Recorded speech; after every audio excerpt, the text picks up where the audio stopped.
নমস্কার। ধরুন রাত ৩টে বাজে। হঠাৎ আহ! আপনার ঘুম ভেঙে গেছে। হ্যাঁ, খুব পরিচিত একটা অবস্থা। একদম। মানে ঘরের চারপাশের অন্ধকার দেয়ালগুলো যেন আপনার দিকে ধেয়ে আসছে। চারপাশ থেকে চেপে ধরছে আপনাকে।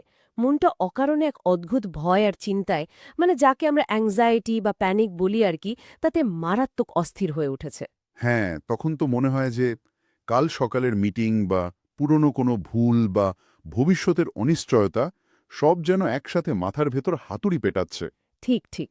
আপনি হয়তো ফোন ঘাঁটছেন, জল খাচ্ছেন, কিন্তু বুকের ভেতরের ওই পাথর চাপা কষ্টটা কিছুতেই কমছে না। মনে হচ্ছে আপনি নিজের মনের ভেতরেই যেন বন্দী হয়ে গেছেন, তাই না? হ্যাঁ, একদম দম বন্ধ করা একটা অনুভূতি। তো আজকের এই গভীর আলোচনায় আমরা আপনাকে সব ঠিক হয়ে যাবে গোছের কোনো সস্তা সান্ত্বনা দেব না।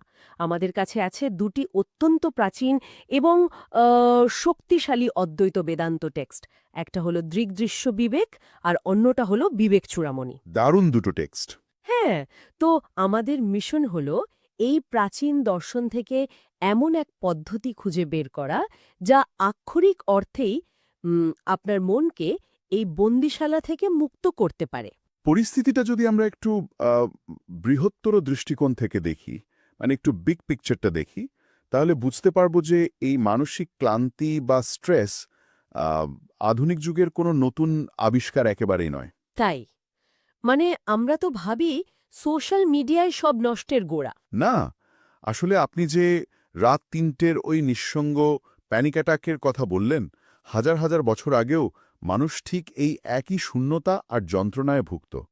আধুনিক টেকনোলজি হয়তো আমাদের মনোযোগ নষ্ট করার নতুন, নতুন উপায় বের করেছে, কিন্তু মানুষের মনের এই মূল সমস্যাটা একদম চিরন্তন। আচ্ছা। আদি শঙ্করাচার্যের বলে প্রচলিত বিবেক চূড়ামণি টেক্সটে এই মানবজীবন আর তার যন্ত্রণাকে অত্যন্ত নিখুঁতভাবে একটি গাছের সাথে তুলনা করা হয়েছে। একে বলা হয়েছে সংসার বৃক্ষ। সংসার বৃক্ষ। হ্যাঁ, সংসার বৃক্ষ। এই গাছের রূপকটা ঠিক কি? মানে একটা গাছের সাথে আমার ওই মাঝরাতের অ্যাংজাইটির কি সম্পর্ক থাকতে পারে? আমি তো ঠিক মেলাতে পারছি না। সম্পর্কটা একেবারে গোড়ায়। ধরুন একটা বিশাল গাছ। এই গাছের বীজটা কি জানেন? সেটা হলো অবিদ্যা। অবিদ্যা মানে? অবিদ্যা অর্থাৎ নিজের আসল পরিচয় সম্পর্কে আমাদের অজ্ঞতা। আমরা আসলে কে সেটা না জানাই হলো এই গাছের বীজ। আচ্ছা। সেই বীজ থেকে যে অঙ্কুর বেরোয় সেটা হলো নিজের এই রক্তমাংসের শরীরটাকেই আমি বলে ধরে নেওয়া। ওয়েট, একটু থামাবো আপনাকে। হ্যাঁ, বলুন। আমি তো শরীর বটেই, তাই না? মানে আমার হাত কাটলে তো রক্ত বেরোয়, ব্যথা লাগে। তাহলে শরীরকে আমি ভাবাটা অজ্ঞতা হবে কেন? এটা তো একটা ফ্যাক্ট। হ্যাঁ, ফ্যাক্ট, কিন্তু কারণ আপনি শুধু শরীর নন। ব্যথা লাগে ঠিকই, কিন্তু যখন আপনি ভাবেন আমি শরীর, তখন শরীরের যে কোনো নিরাপত্তাহীনতা আপনার অস্তিত্বের সংকট হয়ে দাঁড়ায়। ও আচ্ছা। মানে আমি শুধু শরীর হলে শরীরের ক্ষতি মানে আমার পুরো অস্তিত্বের ক্ষতি। একদম ঠিক। এরপর সেই গাছ বড় হয়, তার পাতাগুলো হলো আমাদের অন্তহীন বাসনা। বাসনা। মানে ওই ক্রেভিং আর কি। হুম। হ্যাঁ, এই চাই, ওই চাই। সোশ্যাল মিডিয়ায় আরও লাইক চাই, আরও সম্মান চাই, টাকা চাই। এগুলো হলো পাতা। আর সবশেষে এই গাছের ফল হল চরম দুঃখ আর হতাশা। কারণ বাসনা কখনোই পুরোপুরি মেটে না। বাপরে! আর এই গাছের গল্পে আমরা ঠিক কোথায় আছি? আমরা হলাম সেই গাছের ডালে বসে থাকা একটা ছটফটে পাখি, আচ্ছা। যে কিনা বারবার ওই গাছের তেতো আর বিষাক্ত ফল খাচ্ছে, কষ্ট পাচ্ছে, কিন্তু কিছুতেই খাওয়া থামাতে পারছে না। কারণ সে জানেই না যে ওই ফলের বাইরেও তার একটা বড় পরিচয় আছে। হা, এটা তো ঠিক ওই সোশ্যাল মিডিয়ায় ডুম স্ক্রলিং করার মতো ব্যাপার হলো। একদম, একদম তাই। মানে আমি খুব ভালো করেই জানি যে রাত ৩টেয় বসে ওই ফিড স্ক্রল করলে আমার অ্যাংজাইটি বাড়বে, আমি আরও ডিপ্রেসড হব, বুক জ্বলবে। অর্থাৎ আমি ওই গাছের তেতো ফলটা খাচ্ছি। হুম। কিন্তু তবুও ওই ফেক ভ্যালিডেশনের আশায় বা ওই পাতার লোভে আমি স্ক্রোল করা থামাতে পারি না। হ্যাঁ, এক অদ্ভুত চক্রে আমরা ফেঁসে আছি। ঠিক। এই অবিদ্যা বা ইগনোরেন্সই আমাকে বিশ্বাস করাচ্ছে যে স্ক্রিনের ওই জগৎটাই আমার সব। কিন্তু আমার প্রশ্ন হল, উম এই সংসার বৃক্ষ কাটার উপায় কি? মানে ডালপালা ছেঁটে তো লাভ নেই। একদম ঠিক বলেছেন। ডালপালা ছাঁটা মানে হলো সাময়িক কোনো রিল্যাক্সেশন টেকনিক ব্যবহার করা। ধরুন একটু ডিপ ব্রিদিং করলেন বা গান শুনলেন। এগুলো ডাল ছাঁটার মতো। হ্যাঁ, কিছুক্ষণ ভালো লাগে, তারপর আবার যেই কে সেই। ঠিক। প্রাচীন গুরুরা বুঝতে পেরেছিলেন যে মনকে শান্ত করার সাধারণ কৌশল এখানে কাজ করবে না। গোড়া থেকে গাছটাকে কাটতে হবে। তাই তারা দিয়েছিলেন একটি ধারালো তরোয়াল, যার নাম এপিস্টিওমোলজিক্যাল ডিসক্রিমিনেশন বা জ্ঞানতাত্ত্বিক পার্থক্য করার ক্ষমতা। বাপরে, শব্দটা শুনতে তো বেশ ভারী লাগছে। হ্যাঁ, শব্দটা ভারী, কিন্তু কনসেপ্টটা খুব সোজা। দৃগ্দৃশ্য বিবেক গ্রন্থে একই বলা হয়েছে দৃগ্দৃশ্য বিবেক যুক্তি। এই যুক্তির পেছনের বিজ্ঞানটা বা দর্শনটা একটু সহজ করে বলবেন? এর মূল সূত্রটা জলের মতোই পরিষ্কার। সূত্রটা হলো, যা দেখা যায় বা অনুভব করা যায়, যাকে আমরা বলি দৃশ্য, আর যে দেখছে বা অনুভব করছে, যাকে আমরা বলি দ্রষ্টা বা দৃগ, তারা কখনোই এক হতে পারে না। মানে, যে দেখছে আর যা দেখা হচ্ছে তারা আলাদা? একদম। দ্রষ্টা সবসময় দৃশ্য থেকে আলাদা। যেমন ধরুন, আপনি আপনার সামনের এই মাইক্রোফোনটা দেখছেন। এখানে মাইক্রোফোন হলো দৃশ্য, আর আপনার চোখ হলো দ্রষ্টা। আপনি আর মাইক্রোফোন তো এক নন, তাই না? হ্যাঁ, এটা তো খুব সাধারণ লজিক। মানে চোখ বাইরের জিনিস দেখে, তাই চোখ তো আর বস্তু হতে পারে না। কিন্তু এর সাথে আমার মনের কষ্টের কি সম্পর্ক? সম্পর্কটা দ্বিতীয় এবং তৃতীয় ধাপে লুকিয়ে আছে। দ্বিতীয় ধাপ হলো মেন্টাল বা মানসিক লেভেল। ধরুন আপনার চোখ ক্লান্ত, নাকি সতেজ, নাকি দৃষ্টি ঝাপসা হয়ে আসছে। সেটা কে বোঝে? আমার মন বোঝে। ঠিক। যেহেতু আপনার মন বুঝতে পারছে যে চোখটা ক্লান্ত, তার মানে এখানে চোখ হয়ে গেল দৃশ্য, আর আপনার মন হয়ে গেল দ্রষ্টা। ও আচ্ছা, মানে এক লেভেলের দ্রষ্টা পরের লেভেলে গিয়ে দৃশ্য হয়ে যাচ্ছে। একদম ঠিক ধরেছেন। কিন্তু সবচেয়ে বড় টুইস্টটা আসে তৃতীয় ধাপে, যাকে বলা হয় উইটনেস বা সাক্ষীর স্তর। সাক্ষীর স্তর? সেটা আবার কি? মন তো শেষ কথা নয়। না, একটু গভীরভাবে ভাবুন তো। আপনার মনের ভেতরের এই যে ভয়, রাগ, আনন্দ, বা ধরুন ওই রাত ৩টের সময় সেই চরম দুশ্চিন্তা, এগুলো কে লক্ষ্য করে? আপনি তো বুঝতে পারেন যে আপনার মন এখন শান্ত নাকি অস্থির। হ্যাঁ, বুঝতে তো পারি। এই যে কেউ একজন আপনার মনের পরিবর্তনগুলো দেখছে, সে কে? ওকে, আমি বুঝতে পারছি আপনি কি বলছেন। মানে যখন আমার প্যানিক অ্যাটাক হয়, তখন আমি জানি যে আমি প্যানিক করছি। তার মানে আমার মনের ওই প্যানিক অবস্থাটাকে কেউ একজন পেছন থেকে দেখছে। একেবারে ঠিক। এই যে আমি বুঝতে পারে, সে হলো এক পরম সাক্ষী বা সাক্ষী। একেই পিওর কনশিয়াসনেস বা বিশুদ্ধ চেতনা বলা হয়। আচ্ছা। এই স্তরে এসে আপনার মনটাও কিন্তু হয়ে গেল দৃশ্য, আর সেই পরম সাক্ষী হল দ্রষ্টা। মন সারাক্ষণ বদলায়, কখনো খুশি, কখনো দুঃখী, কিন্তু এই সাক্ষী কখনো বদলায় না। সে শুধু চুপচাপ সব দেখে যায়। ওয়েট, এখানে আমার একটা বড় খটকা লাগছে। বলুন। আপনি বলছেন আমি মন নই, আমি শরীর নই, আমি স্রেফ একজন সাক্ষী বা উইটনেস। কিন্তু আমি যদি শুধুই একজন দর্শক হই যে চুপচাপ সব দেখে যাচ্ছে, তাহলে তো আমি পুরোপুরি অনুভূতিহীন একটা রোবট হয়ে যাব। না না, ব্যাপারটা তা নয়। না মানে আমার পরিবার, আমার কাজ, আমার প্যাশন, এগুলোর প্রতি তো আমার কোনো টানই থাকবে না। এটা তো এক ধরনের দার্শনিক পলায়নবাদ বা এসকেপিজম হয়ে গেল। মানে আমি আমার সমস্যা ফেস না করে বলছি, আরে আমি তো সির্ফ সাক্ষী, আমার আবার কিসের প্রবলেম? হ্যাঁ, এটা অত্যন্ত গুরুত্বপূর্ণ একটা প্রশ্ন, এবং অনেকেই প্রথমবার শুনে এই ভুলটা করেন। সাক্ষী হওয়া মানে কিন্তু অনুভূতিহীন বা অ্যাপাথেটিক হয়ে যাওয়া নয়। ডিট্যাচমেন্ট আর অ্যাপাথির মধ্যে আকাশ-পাতাল তফাত আছে। তফাতটা একটু বুঝিয়ে বলুন প্লিজ। ধরুন একজন সার্জনের কথা ভাবুন। আচ্ছা। তিনি যখন অপারেশন থিয়েটারে কোনো রোগীর হার্ট সার্জারি করেন, তখন কি তিনি রোগীর ব্যথায় কেঁদে ভাসান? না, তা তো করেন না। কাঁদলে অপারেশন করবেন কি করে? ঠিক। তিনি মানসিকভাবে ডিট্যাচড থাকেন। কিন্তু তার মানে কি এই যে তিনি রোগীর কেয়ার করেন না?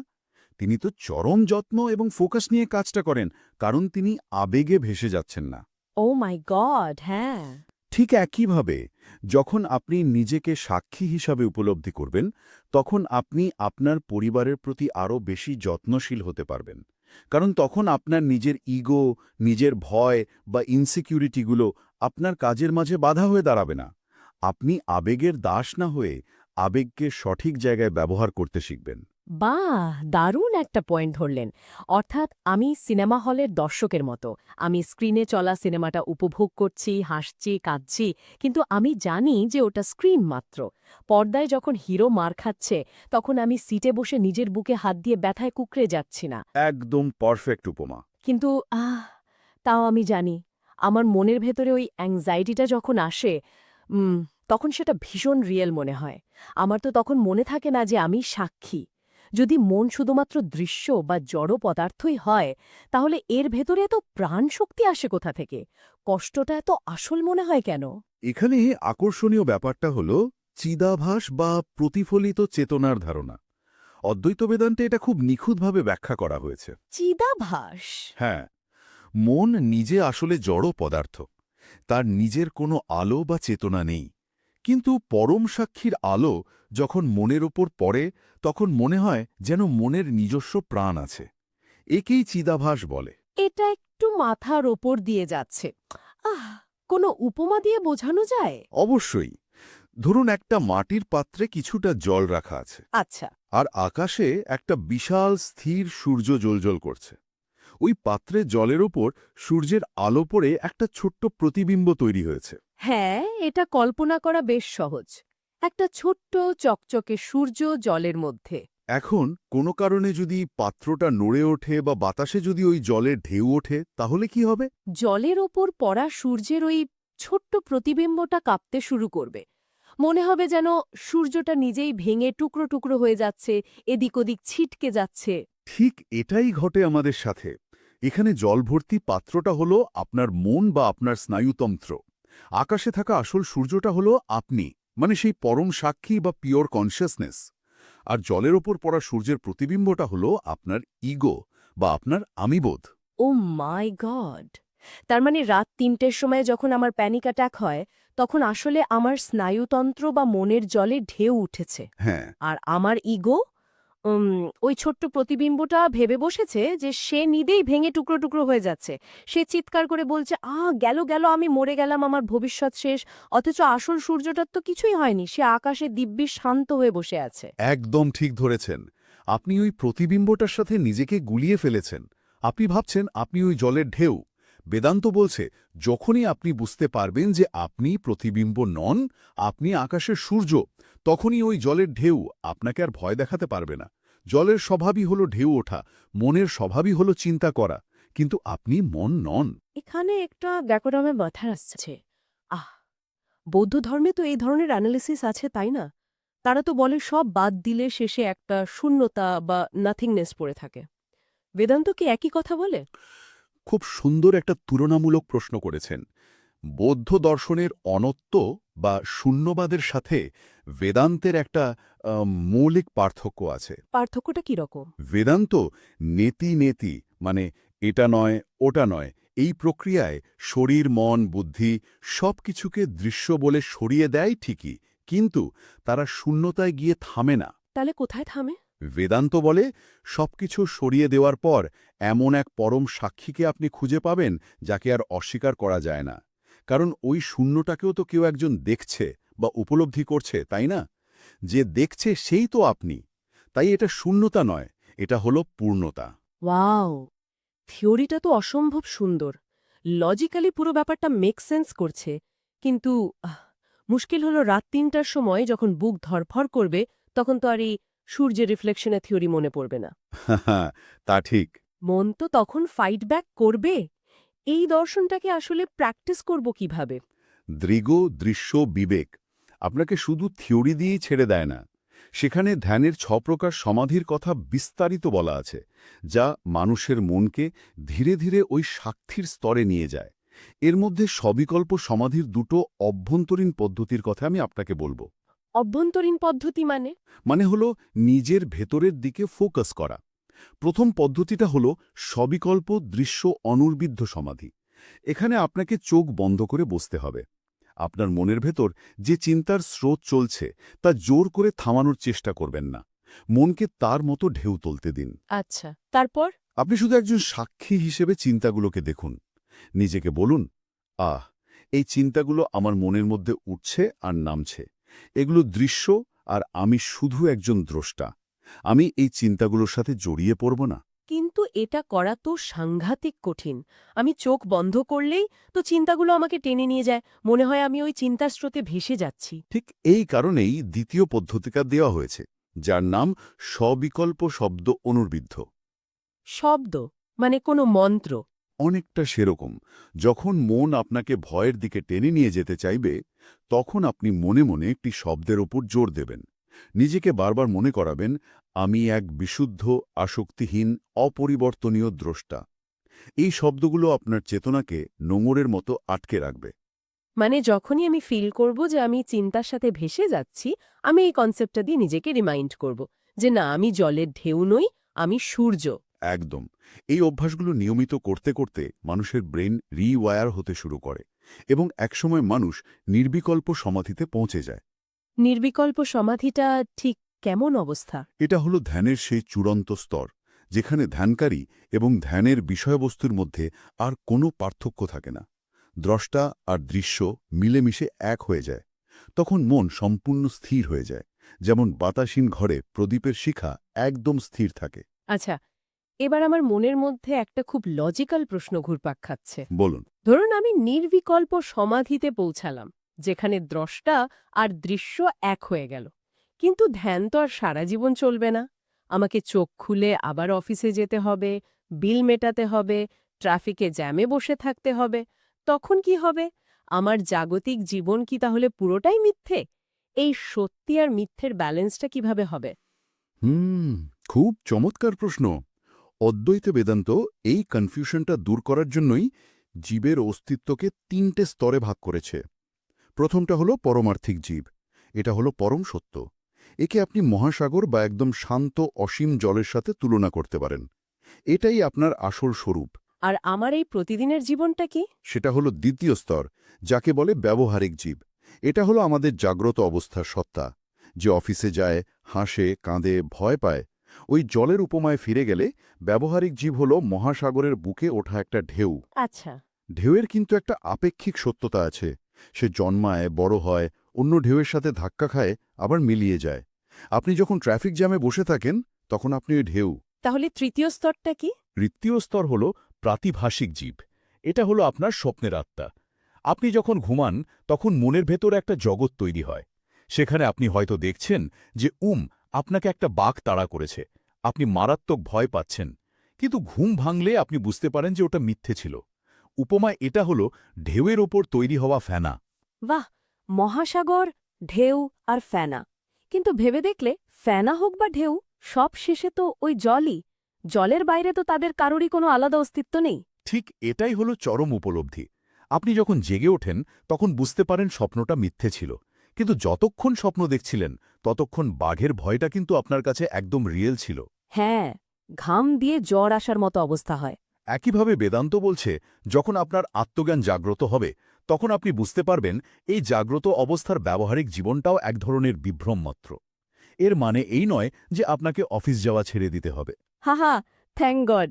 এর মানে হলো আপনি অফিসে যাবেন ঠিকই, কিন্তু আপনি জানবেন যে আপনি আসলে চিরকাল ওই শান্ত বিশুদ্ধ জল বা পরমার্থিক জীব। ঢেউয়ের ভাঙাগড়া নিয়ে আপনি আর বিচলিত হবেন না। এটা সত্যি একটা শিফট ইন পার্সপেক্টিভ, মানে দৃষ্টিভঙ্গিটাই পাল্টে যায়। তাহলে এবার আমাদের একদম শুরুতে ফিরে যাওয়া যাক। হ্যাঁ, চলুন। এই যে এত গভীর একটা দর্শন আমরা আলোচনা করলাম, একে আপনি রাত ৩টের সেই প্যানিক অ্যাট্যাক থামানোর টুল বা সার্কিট ব্রেকার হিসেবে কিভাবে ব্যবহার করবেন? ধরুন আমার এখন প্যানিক অ্যাট্যাক হচ্ছে। আমাকে ঠিক কি করতে হবে? এর কি কোনো প্র্যাকটিক্যাল ফ্রেমওয়ার্ক আছে? হ্যাঁ, নিশ্চয়ই আছে। যখনই ওই রাত ৩টায় মনে হবে চারপাশ ছেপে আসছে, তখন আপনাকে চেতনাকে আলাদা করার ফ্রেমওয়ার্ক বা প্রোটোকল ব্যবহার করতে হবে। এর ৩টে খুব সহজ ধাপ আছে, যা সরাসরি আপনার স্নায়ুতন্ত্রকে শান্ত করে। বলুন, আমি একদম মন দিয়ে শুনছি। আপনার বুকের ধুকপুকানি, ঘাম হওয়া বা শ্বাসকষ্ট, এগুলোকে জাস্ট অবজার্ভ করুন। তারপর নিজেকে খুব শান্তভাবে বলুন, আমার বুকের এই ধুকপুকানি আমার কাছে দৃশ্যমান। আমি এগুলোর দ্রষ্টা। অতএব আমি এই শরীর নই, আমি এই শারীরিক চাপ নই। এটা করতেই তো ব্রেনের ফাইট অর ফ্লাইট মোডটা একটা ধাক্কা খাবে। কারণ আমি প্যানিকের সাথে আইডেন্টিফাই করা বন্ধ করে দিচ্ছি। আমি তো ওটাকে বাইরে থেকে দেখছি। দ্বিতীয় ধাপটা কি? দ্বিতীয়ত, পরিবেশকে আলাদা করুন। চারপাশের দিকে মনোযোগ দিন। এই ঘরের অন্ধকার, এসি চলার শব্দ বা রাস্তার কুকুরের ডাক, এগুলো আমি শুনতে পাচ্ছি। এগুলো দৃশ্য। আমি শব্দ নই, আমি এই পরিবেশ নই, আমি এদের দ্রষ্টা। এটা আপনাকে বর্তমান মুহূর্তে বা প্রেজেন্ট মোমেন্টে নিয়ে আসবে। আর তৃতীয় এবং সবচেয়ে ক্রিটিক্যাল ধাপটা? তৃতীয় ধাপ হল মনকে আলাদা করা। আপনার মনের ভেতরের ওই ভয়টার দিকে সরাসরি তাকান। ভয়টাকে লুকিয়ে রাখবেন না। নিজেকে বলুন, এই যে কালকের মিটিং নিয়ে আমার ভয় বা অ্যাংজাইটি হচ্ছে, এটা আমার মনের মধ্যে ভাসছে। আমি একে দেখতে পাচ্ছি। যেহেতু আমি একে দেখতে পাচ্ছি, তাই আমি ভয় হতে পারি না। ওয়াও! আমি হলাম সেই শান্ত আকাশ, আর এই ভয়টা হলো সেই আকাশের উপর দিয়ে ভেসে যাওয়া একটা কালো মেঘ মাত্র। আপনি যখনই ভয়ের থেকে নিজের আমিটাকে সরিয়ে নেন, তখন ভয়টা আর জ্বালানি পায় না। এটা আক্ষরিক অর্থেই আপনাকে একটা জ্বলন্ত বাড়ি থেকে নিরাপদে বাইরে বের করে আনে। আজকের এই আলোচনা থেকে আমরা সত্যিই এক অমূল্য রত্ন পেলাম। পুরো বিষয়টির যদি সারসংক্ষেপ করি তাহলে দাঁড়ায়, আমরা আমাদের মন, শরীর বা আবেগের দাস নই। আমরা এক চিরন্তন আসক্তিহীন অনন্ত আকাশ। আর আমাদের চিন্তা, ভয় বা আনন্দ হল সেই আকাশের ওপর দিয়ে ভেসে যাওয়া মেঘ। মেঘ হাসে, বৃষ্টি ঝরায়, আবার মিলিয়ে যায়। কিন্তু আকাশের কোনো ক্ষতি হয় না, আকাশের কোনো পরিবর্তন হয় না। একদম। এবং এখান থেকেই একটা খুব ইন্টারেস্টিং প্রশ্ন উঠে আসে। আমরা একটু আগে ধ্যানের সেই চূড়ান্ত স্তরের কথা বলেছিলাম, যেখানে দৃশ্যর কোনো স্বাধীন অস্তিত্ব থাকে না, তা পরম সত্যের সাথে মিশে যায়। ঠিক বলেছেন। আর আজকের এই ডিপ ডাইভ শেষ করার আগে আমি আপনাদের জন্য একটা নতুন ভাবনার খোরাক রেখে যেতে চাই। ভেবে দেখবেন তো, যদি ধ্যানের এমন এক চূড়ান্ত স্তরে পৌঁছানো যায় যেখানে দৃশ্য বা দেখার মতো জগৎটাই আর নেই, তাহলে কি এই যে আমরা বারবার বলছি আমি দেখছি বা আমি দ্রষ্টা, এই আমি শব্দটার আর কোনো অস্তিত্ব থাকে, নাকি দ্রষ্টা আর দৃশ্য মিলেমিশে এমন এক অসীম শূন্যতা বা পূর্ণতা তৈরি হয় যেখানে আমি বলে আর আলাদা কেউ থাকেই না? যখন মেঘও নেই, চাঁদও নেই, তারাগুলোও নেই, তখন আকাশের আর আলাদা কি পরিচয় থাকে? এটা নিয়ে আজ রাতে ঘুমানোর আগে অবশ্যই ভেবে দেখবেন। হয়তো এই প্রশ্নটাই আপনাকে সেই রাত ৩টের ভয় থেকে চিরতরে মুক্তি দেবে। ভালো থাকবেন। নমস্কার।